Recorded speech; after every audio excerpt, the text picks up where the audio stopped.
Ipinaliwanag ni Caloocan City Representative Edgar Egay Erice na hindi siya makikilahok sa kasalukuyang proseso ng impeachment, hindi dahil sa pag-iwas kundi bilang paninindigan sa kanyang prinsipyo at konsensya. Aniya ang isang proseso na may bahid ng pagdududa at kakulangan sa due process of law at posible na paggamit sa mga pamumulitika na layunin ay hindi dapat basta-basta na lamang sinasamahan. Kaugnay niyan, narito ang naging bahagi ng mga pahayag ni Representative Edgar Erice.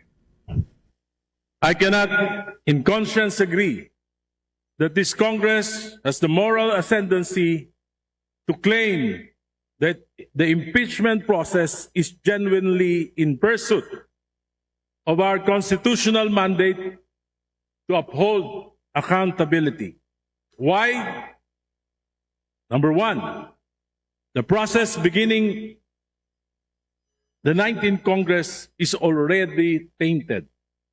Ito po ay pagpapatuloy lamang ng proseso na naganap ng 19th Congress. It is marked by hundreds of billions in infrastructure allocations and massive ayuda programs to cooperating legislators in the 19th Congress. The allegations of maleta and paper bags of cash during the impeachment process in the 19th Congress, hindi pa po ito naimbestigahan at hindi pa nare-resolve. Bahagyan ng pahayag ni Representative Egay Erice. Dumipensa rin ang naturang mambabata sa mga paratang na iniwan na niya ang Liberal Party at ngayon ay maka-Duterte na siya. Git niya, nananatili siyang kritiko ng mga abusado maging ito man ay mga Duterte o Marcos. Ngunit kung ang panig nila ang mang-aapi din sa mga dating nanungkulan pati na sa kasalukuyang nakaupo sa pwesto ay wala na raw ipinag-iba sa mga tinututulan o kinakalaban o kinukontra. Dagdag pa niya, ang mahalaga ay manindigan sa tama at pabayaan ang kasaysayan ng humusga sa mga nagawa ng bawat isa.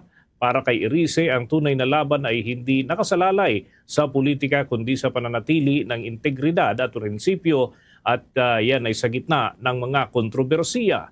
Narito pa ang patuloy ng mga pahayag ni Representative Edgar Erice. Alam ko po, maraming galit kay Pangulong Duterte sapagkat sa amin po sa Caloocan, ang daming collateral damage ng war on drugs. Nanindigan ako dahil sa pagmamalabis na ito. Pero ngayon, hindi ko naman papayagan na dahil si Duterte lang, magmamalabis tayo para apin siya. Kung gagawin natin yon, anong kaibahan natin kay Duterte? Di parang si Duterte din tayo. Kasaysayan ng husga kung sino ang umaatras sa laban at kung sino ang nakikipagsabwatan. Ako si Egay Erice ng Caloocan, nanindigan nung EDSA 1, nanindigan nung EDSA 2. Lumaban kay Duterte sa war on drugs. 40 taong lumaban sa mga political dynasties. Lumaban para kay Noynoy, para kay Cory, para kay Mar Rojas. Patuloy na lalaban sa Administrasyong Marcos hanggang hindi nito masusumpungan ang katinuan.